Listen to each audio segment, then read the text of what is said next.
இளைஞர்களுடைய அறிவை வளர்க்கணும், ஆற்றலை பெருக்கணும்னு இவ்வளவு வேலைகளை நாம செஞ்சுட்டு இருக்கோம். இவ்வளவு மெனக்கெட்டு இவ்வளவு வேலைகளை செஞ்சுட்டு இருக்கோம்.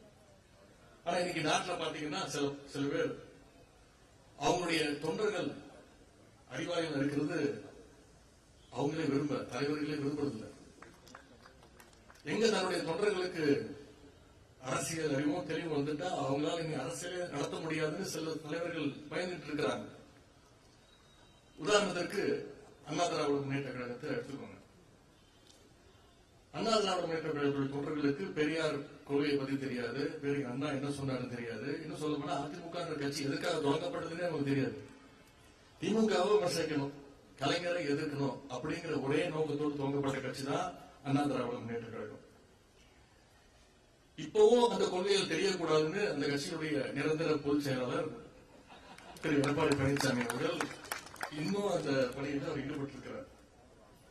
ஏன்னா அவங்களுக்கு வரலாறு தெரிஞ்சிருச்சுன்னா, கொள்கை தெரிஞ்சிருச்சுன்னா, மக்கள் இன்னைக்கு திரு எடப்பாடி பழனிசாமி அவர்களை பார்த்து கேட்கிற கேள்வியை நாளைக்கு அண்ணா திராவிட முன்னேற்ற கழகத்துடைய தொடர்கள் நாளைக்கு அவங்களுடைய தலைவர்களை பார்த்து கேட்க ஆரம்பிச்சிடலாம்.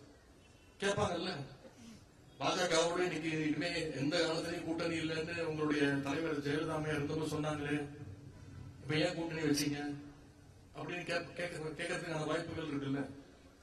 ஏன் நீங்களே சொன்னீங்களே 4 மாசம் முன்னாடி இனி எந்த காலத்திலையும் பாஜகவோட கூட்டணி கிடையாதுன்னு நீங்களே சொன்னீங்களே. இப்ப மறுபடியும் நாம பாஜகவுக்கு அடிமையா போயிட்டோமே அப்படின்னு அதிமுக தொண்டர்கள் திரு எடப்பாடி பழனிசாமி அவர்களை பார்த்து கேட்பாங்க.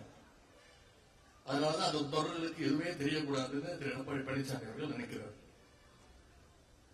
அதிமுக தொண்டர்களுக்கு கொள்கை தெரியாம இருந்தா கூட பரவாயில்ல, திரு எடப்பாடி பழனிசாமி அவர்களுக்கு எந்த கொள்கையும் கிடையாது, திராவிடம்னா என்னன்னு அவருக்கும் தெரியாது.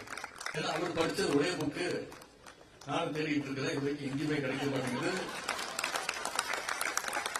சேக்கிழார் எழுதின கம்பராமாயணம் மட்டும்தான்.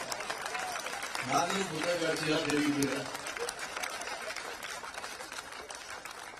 கொள்கைகள் மட்டும் மறக்கல, அவருடைய தலைவரே யாரும் அவர் மறந்திருக்கிறார். பல நேரத்தில் சமீபத்தில் தொலைக்காட்சியில பார்த்திருப்பீங்க, எம்ஜிஆர் சிலைக்கு மாலை போட்டுட்டு வெளில வந்து பேட்டி கொடுத்தார். அண்ணாவுக்கு மரியாதை செலுத்திட்டு வந்தாங்க. அப்படிப்பட்ட தலைவர் அண்ணா திராவிட முன்னேற்ற கழகத்துடைய நிரந்தர பொதுச் செயலாளர், எதிர்கட்சி தலைவர் அவர்கள். இதுதான் இன்னைக்கு அதிமுகவுடைய நிலைமை. திராவிட முன்னேற்ற கழகத்தை நம்முடைய இயக்கத்தை நீங்க யோசிச்சு பாருங்க. நம்ம கிட்ட இருக்கக்கூடிய கிட்டத்தட்ட 200 இளம் பேச்சாளர்களை நம்ம தேர்வு செஞ்சிருக்கிறோம். அந்த இளம் பேச்சாளர்களை விட்டீங்கன்னா ஒவ்வொருத்தரும் 2 மணி நேரம் 3 மணி நேரம் மணிக்கணக்கில் திராவிடத்தை பத்தியும் நம்ம இயக்கத்துடைய கொள்கைகளை பத்தியும் அந்த 200 பேச்சாளர்களும் போட்டி போட்டுக்கிட்டு பேசுவாங்க. அதிமுக தான் எப்படி இருக்குன்னா இன்னும் சில கும்பல்கள் புதுசா கிளம்பி இருக்கு.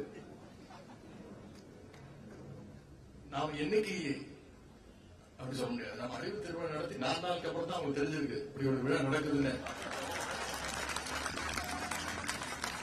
என்ன கேட்கிறாங்க, எப்படி நீங்க அறிவு திருவிழா நடத்தலாம், யாரை கேட்டு நடத்துறீங்க, எதுக்காக நடத்துறீங்க, அறிவு இருக்கிறவன் திருவிழா நடத்தலாம். அது அறிவு திருவிழால அவங்களை விமர்சித்து பேசிட்டு வந்து கோபம் வேற. எப்படி போலீஸ பார்த்தா திருடனுக்கு பயம் வருமோ, அதனால அறிவுங்கிற வார்த்தை கேட்டாலே அவங்களுக்கு அலர்ஜி.